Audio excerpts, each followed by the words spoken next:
Nós temos falado esses dias sobre a volta de Jesus. A volta de Jesus é o evento mais importante que vai acontecer nesse planeta. Não se compara com as Olimpíadas, com a Copa do Mundo, com nada do que acontece aí no mundo. A volta de Jesus é o evento que a igreja espera. E é interessante que a volta de Jesus fala sobre um casamento que vai acontecer. Um casamento entre Cristo, né, e a igreja. E um evento tão importante como esse, né, como um casamento. Não sei quantos casados existem aqui, mas eu sou casado. E eu sei bem como é à medida que o nosso casamento vai se aproximando. Existe uma expectativa no nosso coração também que vai crescendo, né? Que vai se aproximando e todos os preparativos para o casamento vão tomando, né, a nossa vida. E aí você começa a se envolver com as coisas do casamento, e vendo as roupas, vendo os padrinhos, né? Escolhendo os detalhes da festa. Deixa eu te fazer uma pergunta. Como é que está a tua expectativa para a volta de Jesus? Como é que está a tua expectativa para esse encontro com Jesus? Como que você tem se preparado para esse casamento? Você está preparando tuas vestes para se encontrar com o noivo? Você tem se preparado para isso, querido? Eu não sei. Às vezes eu olho para a minha vida e percebo que não. Às vezes eu olho para mim e falo, cara, eu não estou me preparando para esse momento como deveria. Eu não sei se você tem essa sensação, esse sentimento, mas às vezes eu tenho, irmão. Como se tivessem outras coisas mais importantes para a gente fazer.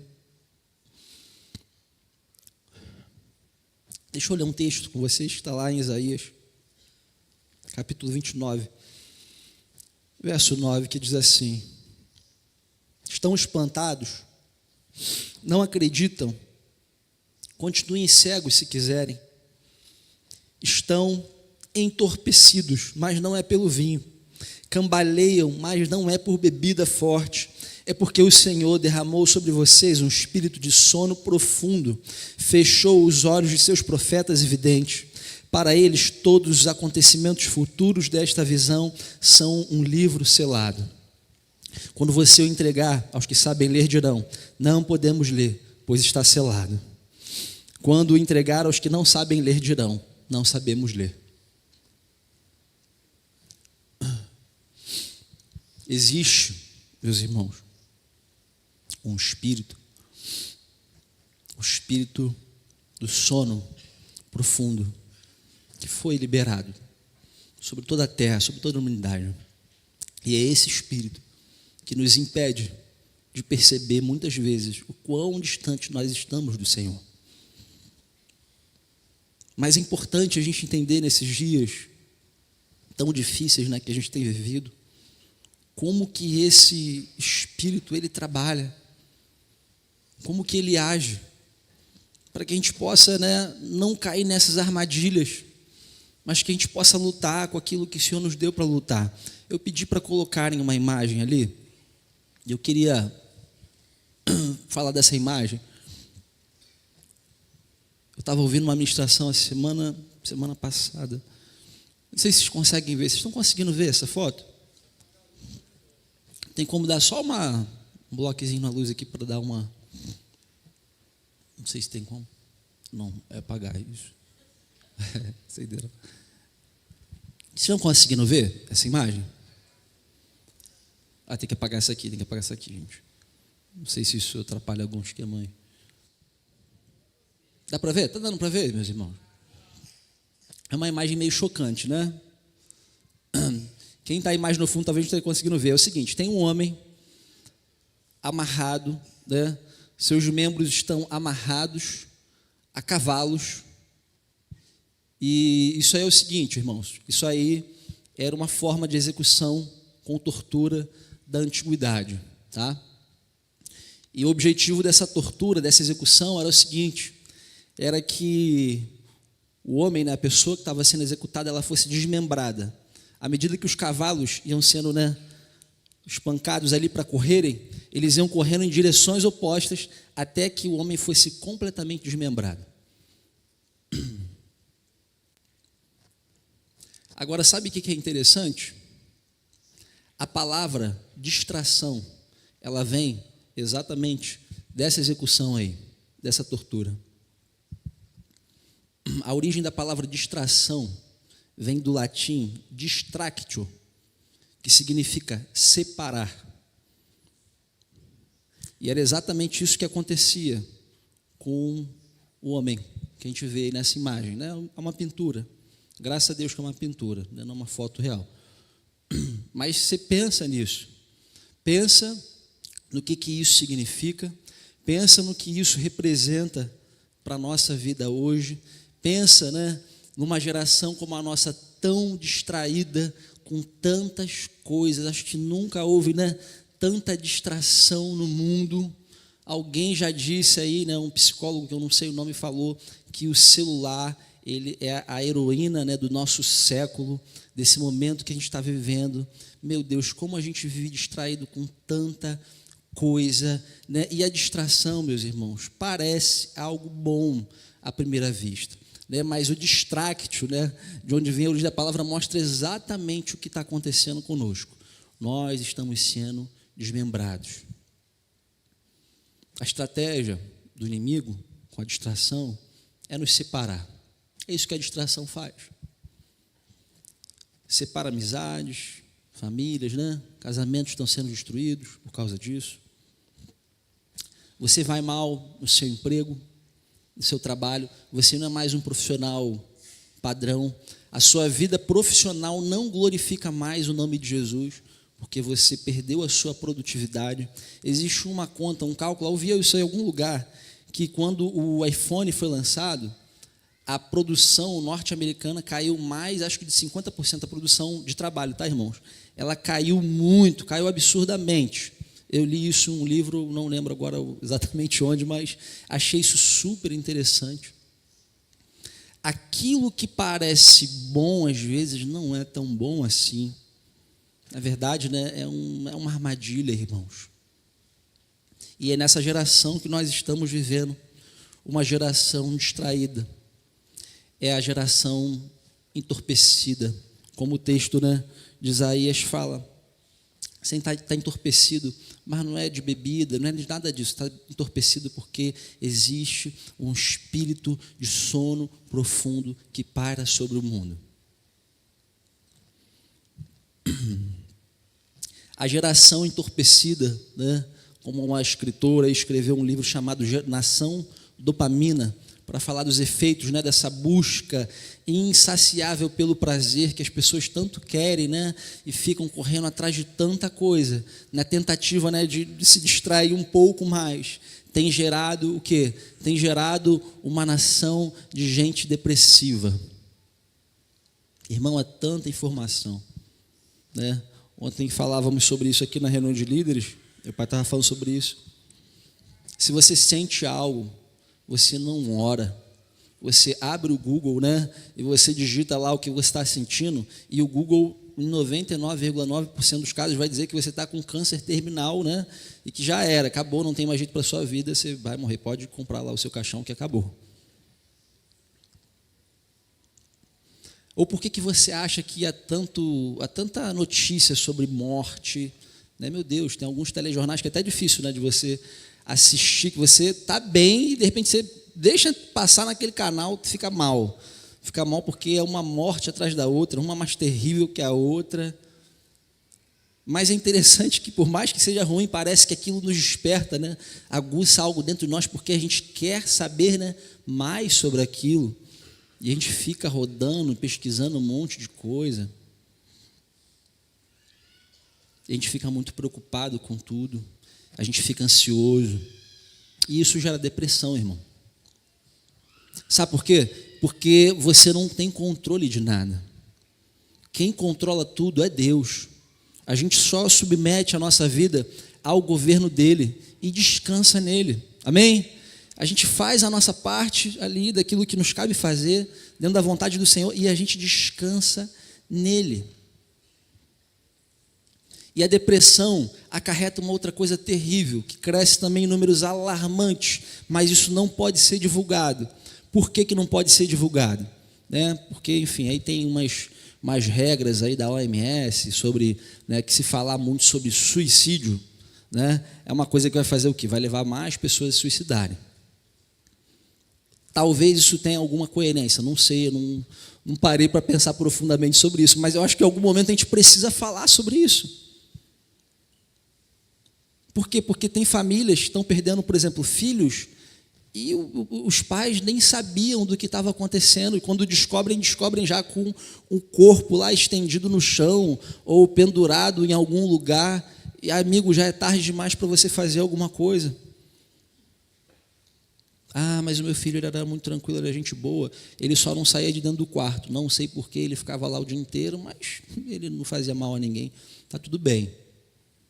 Queridos, não está tudo bem. Tem alguma coisa errada com o mundo. Vocês não estão percebendo? Vocês não estão percebendo que Cristo está voltando? E que tudo aquilo que foi profetizado está se cumprindo, está acontecendo? Vai acontecer, não tem jeito, tem para onde a gente correr, irmão. Vai acontecer, é questão de tempo, tá bom? Vai acontecer. E tudo está sendo preparado para isso de alguma forma. Mas essa é a situação que a gente está lidando hoje com o mundo. É muita depressão, muito suicídio, muita tristeza, muita complicação. E aí alguém se pergunta de repente, qual é o motivo de tanta distração assim no mundo? Querido, é isso. As pessoas têm tanto medo de sofrer. Olha, irmão, tanto medo de sofrer. O que as pessoas fazem? O que elas fazem? O que elas fazem? Elas se distraem. Por quê? Porque elas não querem enfrentar a realidade de que, de fato, o mundo é um lugar difícil mesmo. Porque o mundo inteiro jaz da onde? Do maligno. Então, seria até uma incoerência a gente esperar que, nossa, o mundo fosse um lugar tranquilo, queridos. Isso foi profetizado pelos filósofos. Lá havia uma expectativa de que hoje nós estaremos vivendo num mundo muito melhor do que foi há anos atrás, tá? E realmente a gente pode ter avançado como seres humanos em algumas coisas, mas, querido, nada mudou. A fome foi erradicada? Não, a fome continua. A fome continua, inclusive, porque há um interesse na economia de mercado, que se tiver muito alimento sobrando, vai ter que baixar os preços nas prateleiras dos mercados. Isso não é interessante para os donos das grandes redes. Então, o que eles precisam fazer? Eles precisam jogar alimento fora. Você já viu isso acontecer? Você já viu? Quem aqui já viu notícias sobre isso? Muito produto joga fora, queima. Por quê? Porque senão vai ter que baixar, vai ter que jogar o preço lá embaixo. E eles precisam queimar, eles precisam ter um controle sobre isso. Ou vocês acham que a gente não tem comida no mundo suficiente para alimentar, sei lá, a África, por exemplo? Vocês já pararam para ver a quantidade de pessoas acima do peso? E a quantidade de gente desnutrida? Vocês sabiam que esses números eles se equiparam? Já pararam para pensar nisso? Eles se equiparam, sabe o que significa? Que tem uma parte da população mundial que está comendo a comida que aquelas pessoas que não têm comida para comer estão ali esperando. Isso é sério, irmão. E elas estão acima do peso. Por quê? Porque comem muito, comem desvairadamente. Isso eu falo aqui de boa, uma luta minha, eu estou acima do peso. Eu estou num processo de arrependimento em relação a isso, irmãos. Graças a Deus perdi uns quilinhos agora, mais recente. Mas não pense você que é só por uma questão de, porque eu quero ficar saudável. Não, é porque eu entendi que isso é contrário à vontade do Espírito Santo na minha vida. A Bíblia fala que um dos frutos, na verdade, assim, dentro do fruto do Espírito Santo está o quê? Domínio próprio. E domínio próprio, irmão, não é só em relação às questões sexuais. O domínio próprio também é em relação àquilo que você come. Porque aquilo que você come é o que pode estar, sabe o quê?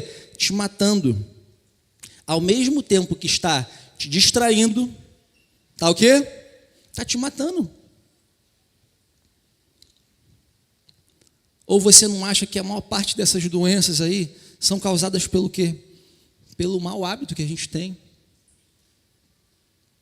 Vocês entendem o momento que a gente está vivendo? Que momento estranho. A fome segue.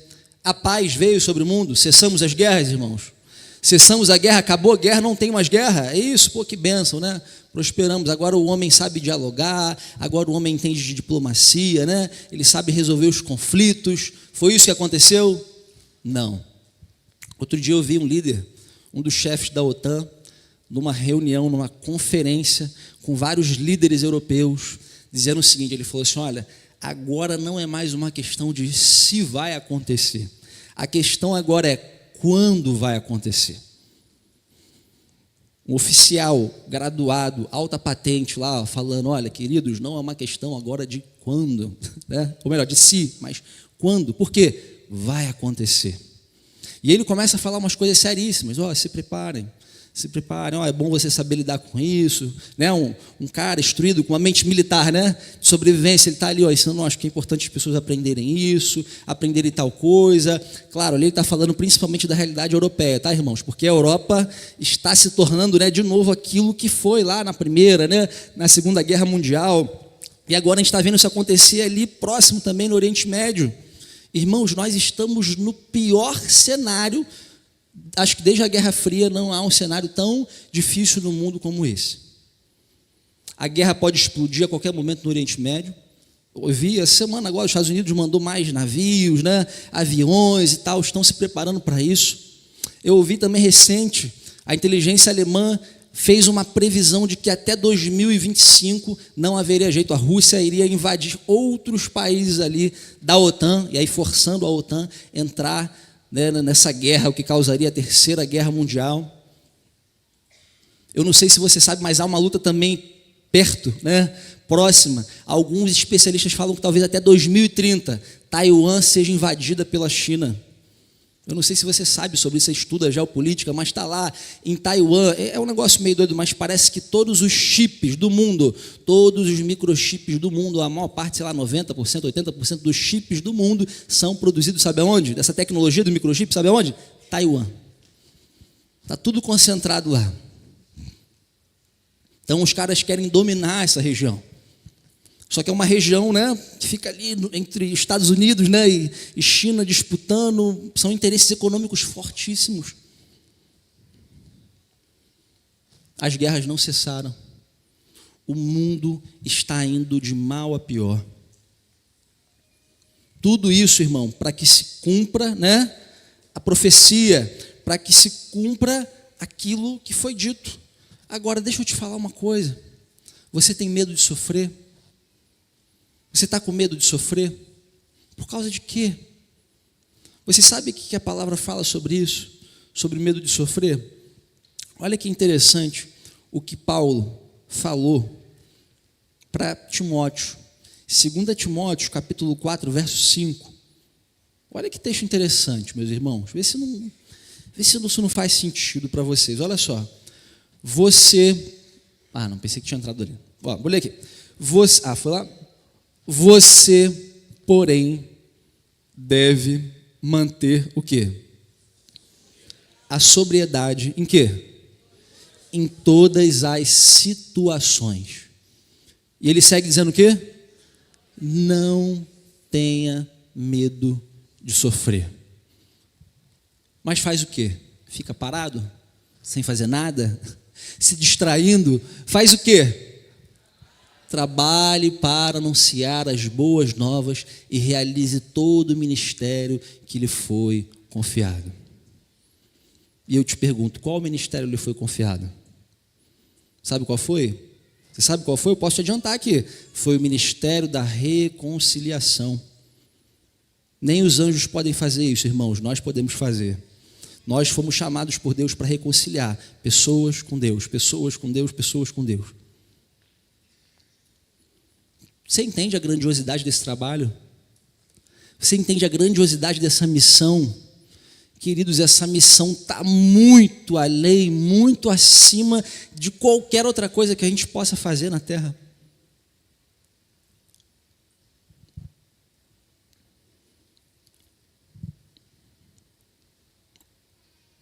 Primeira Tessalonicenses, capítulo 5, verso 5, o que diz lá? Porque, presta atenção, Todos vocês são filhos da luz e do dia. Não pertencemos à escuridão e à noite. Avança para o próximo versículo. Portanto, fiquem atentos, não durmam como os outros, permaneçam atentos e sejam sóbrios. Você está reparando aqui todo um cuidado, todo um alerta para que você se mantenha atento ao que está acontecendo ao seu redor, para que você pare de se distrair toda hora. Irmãos, parece que está todo mundo querendo fugir do tédio. Mas às vezes tudo que a gente está precisando, sabe o que é? É ficar um pouco entediado. É ter um pouco de tédio. Porque talvez é nesse tédio que você não quer ter, é exatamente lá onde Deus quer te encontrar, no seu silêncio. Porque você precisa silenciar para ouvir o Senhor.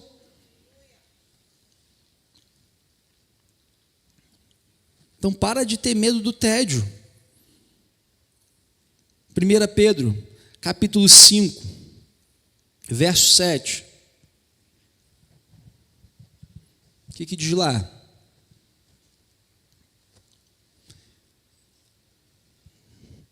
Pode botar na NA, por favor. Desculpa ter que mudar a versão, mas só para dar uma dinamizada, irmãos. Um pouco mais dinâmico, a gente muda a versão. Ok.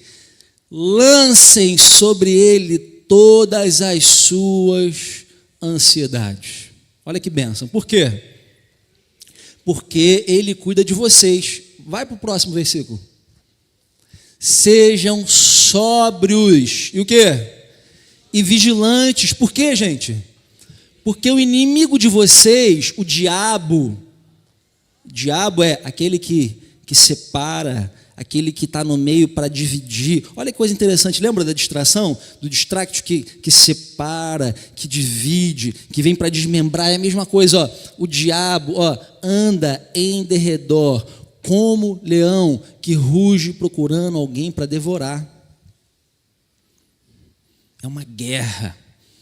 A bala está voando, meu irmão, é sangue jorrando, é de guerra, cena de guerra. Quem aqui já viu uma cena de guerra? Eu já vi algumas aqui e é um negócio violento. E você não tem tempo para olhar para o lado, você não tem tempo para dar uma checada nas tuas mensagens, você não tem tempo de ver qual foi a última postagem interessante que rolou no Instagram, você não tem tempo de nada, você está até pensando em sobreviver e como você vai salvar os seus colegas também que estão contigo ali naquela situação. Queridos, é um terror.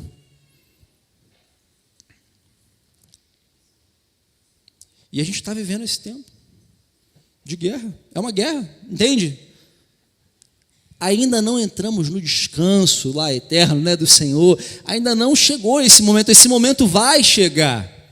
Mas até que esse momento chegue, estamos numa guerra, e à medida que o final da guerra se aproxima, todo mundo aqui com certeza já viu filmes, né, de guerra. Você já viu, né, sei lá, o Resgate do Soldado Ryan, quando chega naquela parte final do filme, né, há muitas partes tensas, mas aquele último momento parece que é aquela entrega final, meu amigo, é a última batalha, né, é a última esperança, e o cara vai lá e se lança, todo mundo se doa, todo mundo morre, todo mundo se entrega, por quê? Porque é a última batalha. O inimigo, né? De alguma forma, e o diabo sabe disso, irmãos. Ele sabe que o tempo dele está acabando. E por isso ele não para de trabalhar. Ele sabe que vai acabar. Então tem um tempo, né? Existe um tempo pré-determinado para ele trabalhar. E ele está lá, trabalhando, executando o seu trabalho, incansavelmente. Mas nós nos cansamos muito fácil. E tudo para a gente fica chato, rápido demais. E aí tudo a gente quer se distrair um pouquinho, né? Afinal de contas, ninguém é de ferro, né? Então, afinal de contas, que mal tem, né? Uma distraçãozinha não faz tão mal assim. Será? Efésios, capítulo 5, verso 14. Eu creio que aqui está a resposta, irmãos. Como a gente consegue viver em dias tão maus, tão difíceis, né? Numa situação tão apertada que a gente está vivendo nesse tempo. Eu já te expliquei isso, olha, não é se distraindo, não é cambaleando aí de sono ou caído de sono em algum canto, em algum lugar, o sono profundo espiritual.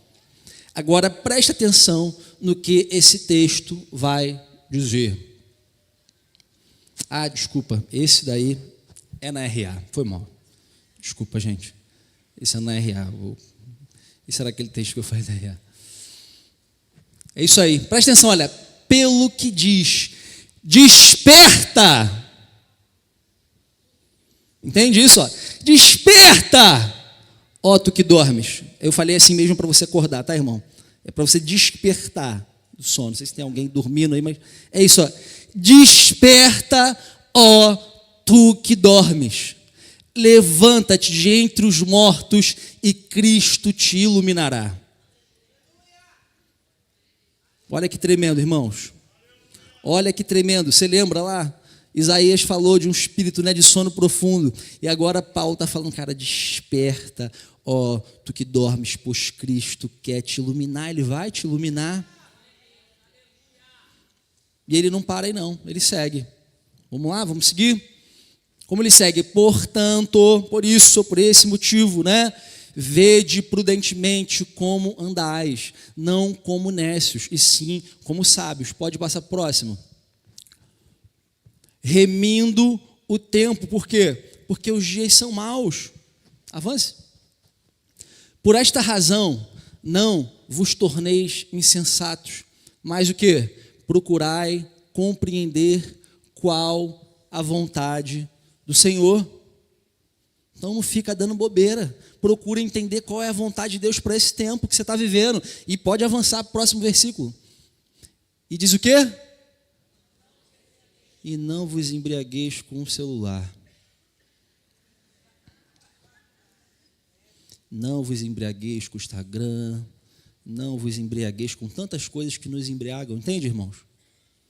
Eu não sei o que está te embriagando hoje. Mas se você não está sendo embriagado pelo poder do Espírito Santo, tem alguma coisa errada, meu irmão. Entende? É sobre isso que Paulo está falando aqui aos Efésios. Ele está falando disso, desperta, ó tu que dormes. Cristo vai te iluminar, Ele quer te iluminar. Cara, olha, você tem que remir o tempo, os dias são maus. A gente estava conversando outro dia, né, lá, até a Celi estava ali, a gente lembra da Celi, a gente estava outro dia, né, falando sobre isso lá naquela janta lá, com a galera do Cláudio, e a gente estava conversando sobre isso, sobre como essa palavra remir o tempo é interessante, irmãos, porque o que significa, né, redimindo o tempo? Na verdade é de remir, é de você resgatar.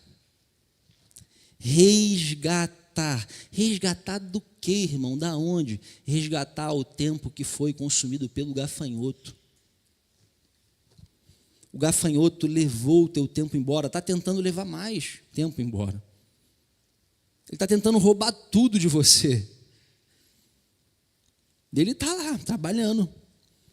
E aí, redimir o tempo é remir o tempo, ou seja, é você resgatar ele, é você comprar de volta o teu tempo. Por quê? Porque ele está sob domínio de outro. Olha que doideira, meus irmãos. E aí, Paulo está nos chamando para isso. Vamos o quê? Vamos resgatar o tempo perdido. Nenhum de nós aqui tem esse poder, tá? Que fique claro isso. Senão alguém pode querer, não é isso, tá, irmãos? Não é uma saída para o ativismo, não. É uma saída para quem?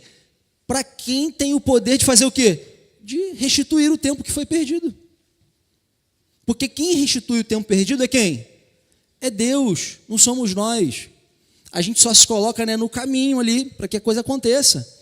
Mas quem restaura esse tempo é o Senhor. Amém? E Deus quer restaurar esse tempo na tua vida. Em nome de Jesus. Por isso que Ele te trouxe para cá essa manhã. Para que você tivesse a oportunidade de remir o seu tempo. De viver algo novo. Por quê? Porque com Deus as coisas são maravilhosas, são assim, elas se renovam todos os dias, né? As misericórdias do Senhor se renovam a cada manhã e é a causa de não sermos consumidos, amém?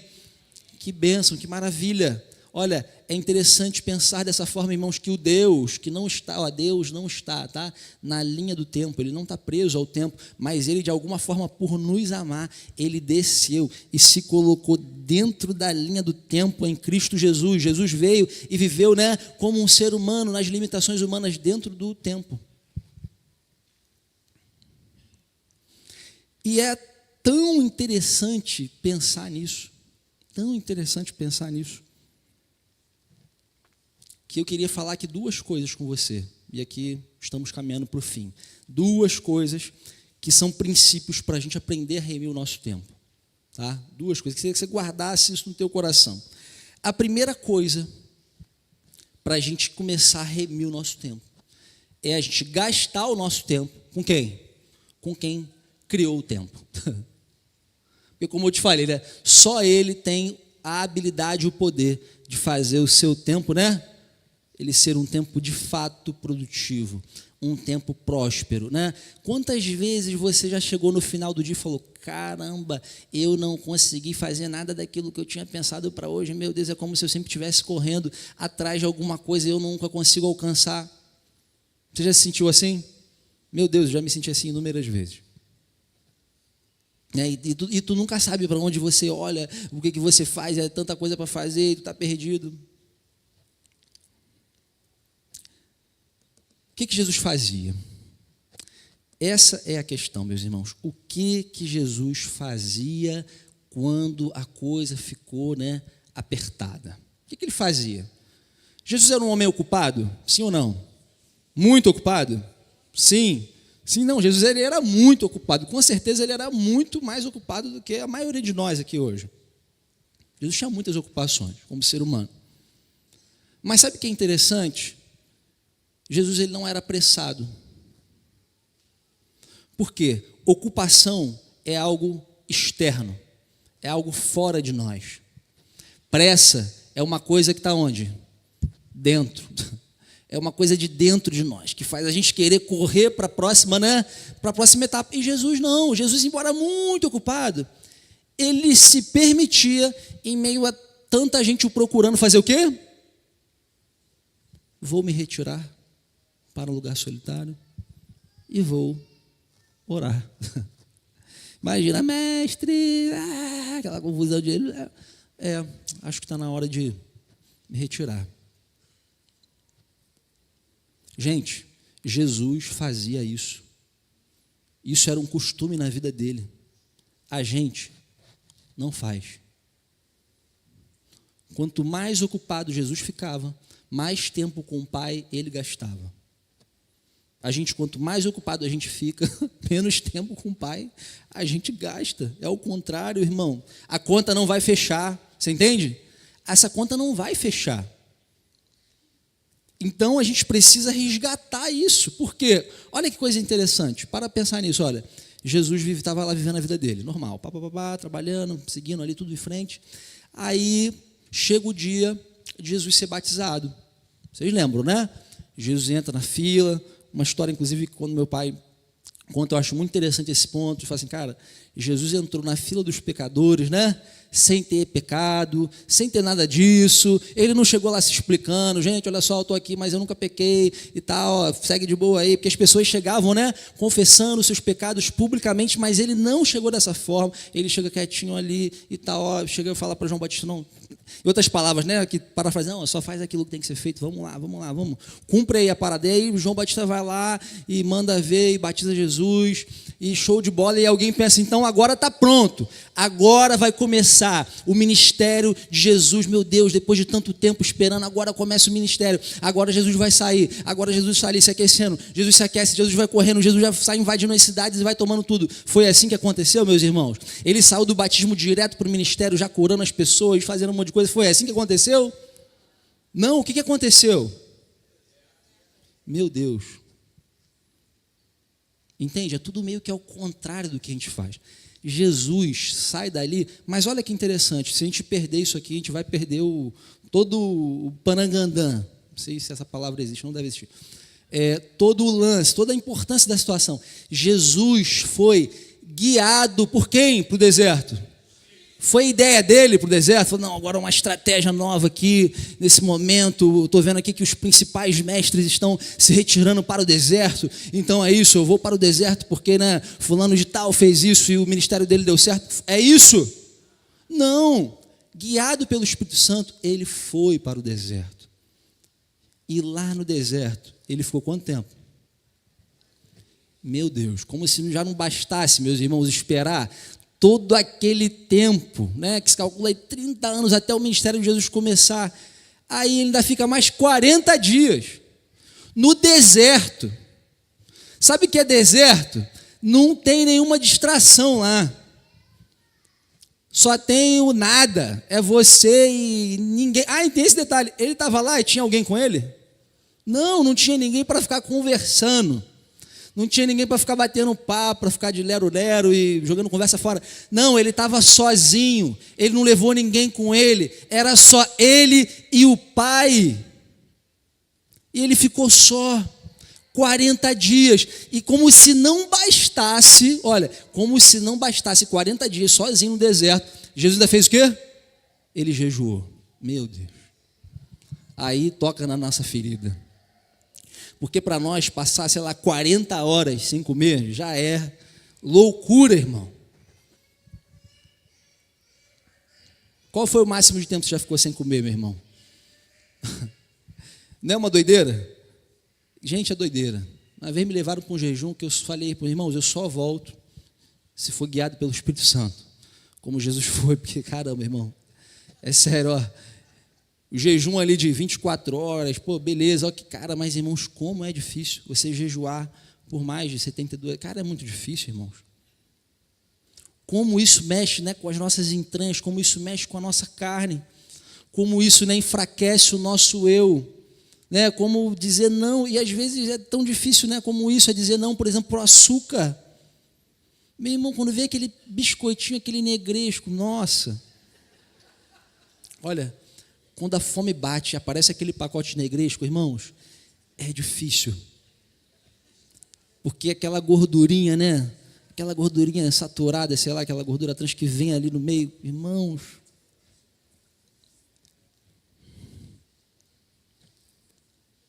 É difícil, cara. E aí Jesus viveu isso. Jesus entra nessa realidade. Ele fica 40 dias sozinho, no deserto, em jejum, e papapá, papapá. E aí o que acontece quando ele sai de lá?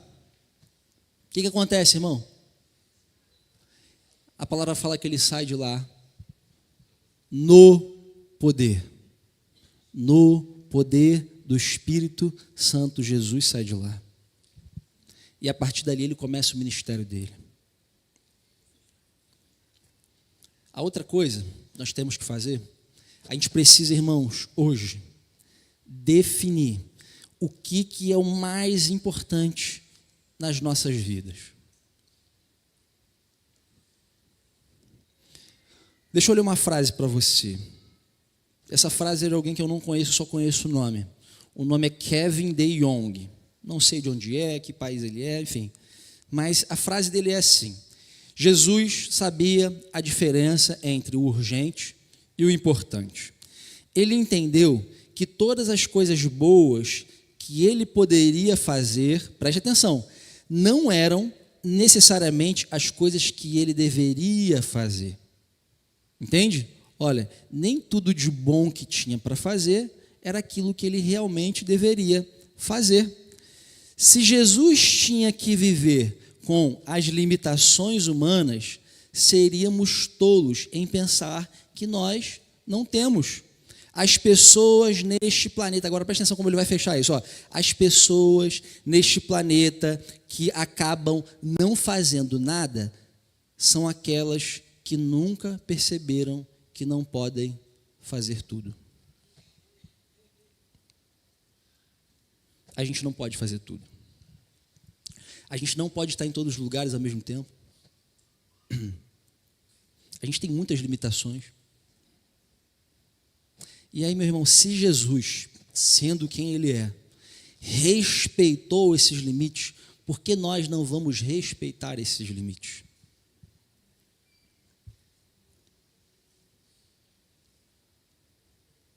E aí voltamos para o ponto final. É onde tudo se encaixa, meus irmãos. Onde tudo se conclui. Que é o quê? O que acontece? Eu te pergunto, o que é mais importante? O que é mais importante do que sermos cheios do Espírito Santo? Nada. E por isso que a gente canta, né? E nada mais, e nada mais, e nada além de ti, só quero a ti, e nada mais, e nada mais, nada além de ti, só quero a ti, e nada mais, e nada mais, e nada além de ti, só quero a ti. Essa de repente já foi a sua oração um dia. De repente um dia você declarou isso de verdade para o Senhor, mas hoje isso não é mais uma verdade para você. Entende a questão? Isso precisa voltar a ser uma expressão de louvor real no nosso coração, irmãos. Isso precisa ser um clamor intenso dentro de nós.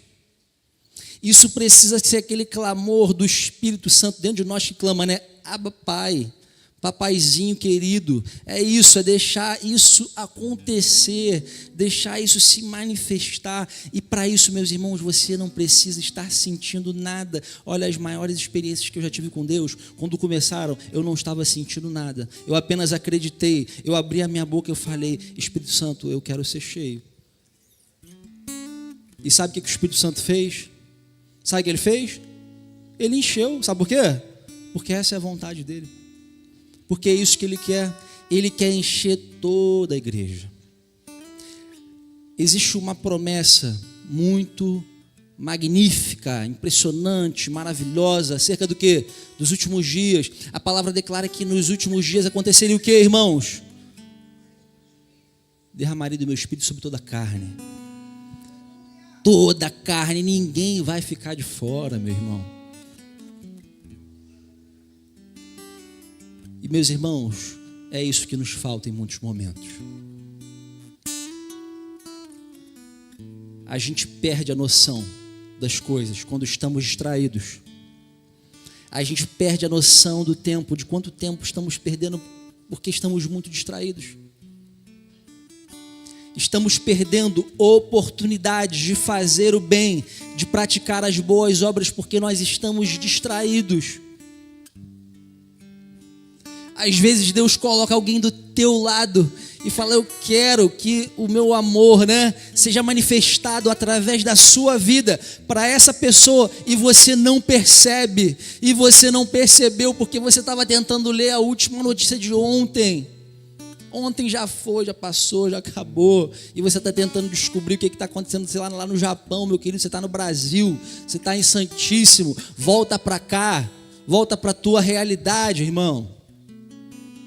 E porque você está no Instagram vendo a foto do cara que comprou o carro que você queria comprar, mas o teu dinheiro, a tua conta bancária não te permite isso. Irmão, isso não é para nós. Eu não estou dizendo que você possa comprar um carro, mas para de focar nessas coisas. Essas coisas vão passar, essas coisas não são eternas, irmãos. A única coisa que vai durar são as pessoas e o nosso relacionamento com Deus. É só isso que vai durar. Só isso que vai entrar pela eternidade. E é nisso, é para isso que Deus está nos chamando para gastar o nosso tempo. É isso que Deus está nos chamando, cara. Investe o teu tempo nisso. Investe o teu tempo na minha presença. Por quê? Porque eu quero te encher com o meu espírito. Eu quero te guiar. Eu quero te dizer vai, você vai. Eu quero dizer vem, você vem. Eu quero dizer fica aí parado esperando. Você ficar parado esperando. Porque a vida do cristão nada mais é do que ver, né? Ouvir aquilo que Deus está guiando fazer e você fazer, obedecer. É só isso. Não tem o que inventar. E a gente fica tentando inventar coisas para o Senhor. Coisas que Deus nem pediu para a gente. E a gente fica tentando inventar, irmão. Você não foi chamado para ficar inventando coisas. Você foi chamado para obedecer. Ouvir e obedecer a voz de Deus. E a voz de Deus diz hoje, sabe o quê? Desperta, ó tu que dormes. Desperta, ó tu que dormes. Cristo te iluminará nessa manhã, em nome de Jesus. Fica de pé, irmão, em nome de Jesus. Fica de pé. Cristo vai te iluminar nessa manhã. Você que chegou nesse lugar, você que veio para esse lugar e você não havia de repente reparado o quão distante você estava do Espírito Santo, o quão distante você estava dessa comunhão com Deus. De repente você não reparou, você não percebeu que a tua vida com Deus é uma vida automática, você está só no automático ali, e você já lê a Bíblia e você já nem ouve mais o Senhor, você só lê a Bíblia porque você tem que marcar lá que você leu aquele dia, né? Você ora só para dizer que você, tá bom, hoje eu fiz minha devocional, hoje eu falei com Deus, hoje eu orei, mas não tem mais vida, irmão. A pior coisa que pode acontecer com um cristão, a pior tragédia é perder o Espírito Santo, é apagar o Espírito Santo do coração.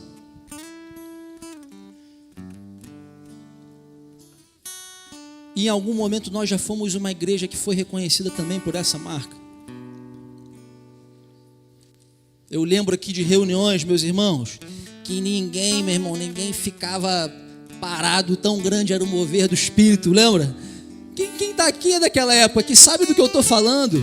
Reuniões que a gente vinha para cá, as pessoas não se importavam com nada, a gente entrava numa canção, emendava numa outra, alguém vinha aqui e falava Jesus te ama, e as pessoas eram cheias do Espírito Santo, e gente era salva, um monte de coisa acontecia, e tudo debaixo do controle do Espírito Santo. Irmãos, isso tem que voltar, isso precisa ser resgatado, meu irmão.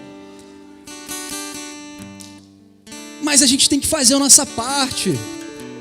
Isso passa por nós. Isso passa por nós.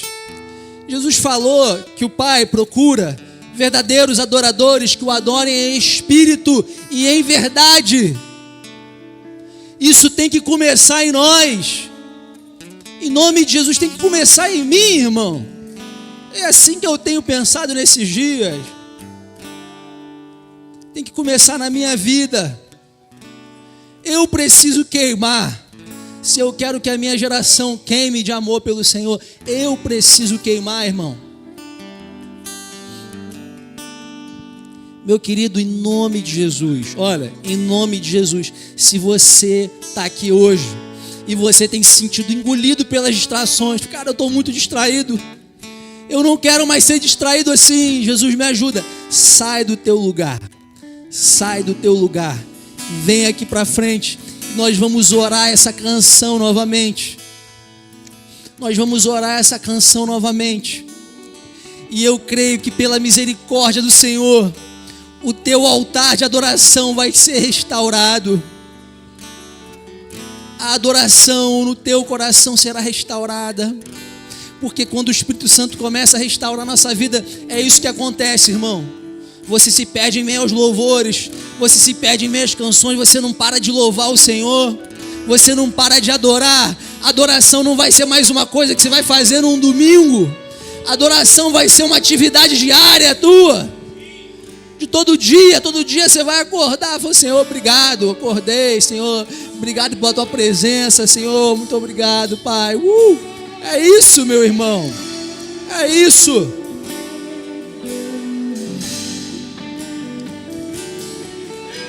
Eu sei que tem mais gente aí, eu sei que tem mais, irmãos.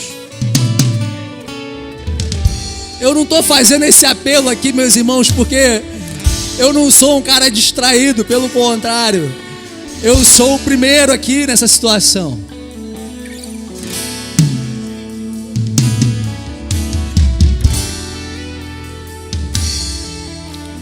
Assim, pois, como diz o Espírito Santo, hoje, se ouvirdes a sua voz, não endureça o vosso coração, como foi na provocação, no dia da tentação no deserto, onde os vossos pais me tentaram pondo-me à prova, e viram as minhas obras por 40 anos. É isso? Amém. A irmã trouxe esse texto aqui, essa palavra aqui agora. Irmãos, se você está aí no teu lugar e você está cheio do Espírito Santo e você entende essa realidade, você fala assim, cara, realmente a gente precisa sair desse sono, a gente precisa despertar desse sono. Sai do teu lugar e vem aqui orar com essas pessoas. Vamos levantar um clamor santo aqui nesse lugar. Sai do teu lugar e vem para cá. Vamos aqui nos abraçar, vamos orar, vamos clamar a Deus. Vento do Espírito Santo, vento que sopra dos quatro cantos, sopra sobre esse lugar. Senhor, aviva a tua obra e torna a tua obra conhecida no decorrer dos anos. Desperta-nos, Senhor. Desperta-nos, Senhor. Levanta-nos dentre os mortos. Desperta-nos, Senhor, antes que seja tarde. Desperta-nos, Senhor, antes que seja tarde. Quantos podem dizer amém? Quantos podem dizer amém? Quantos nesse lugar podem louvar Jesus com uma salva de palmas bem forte?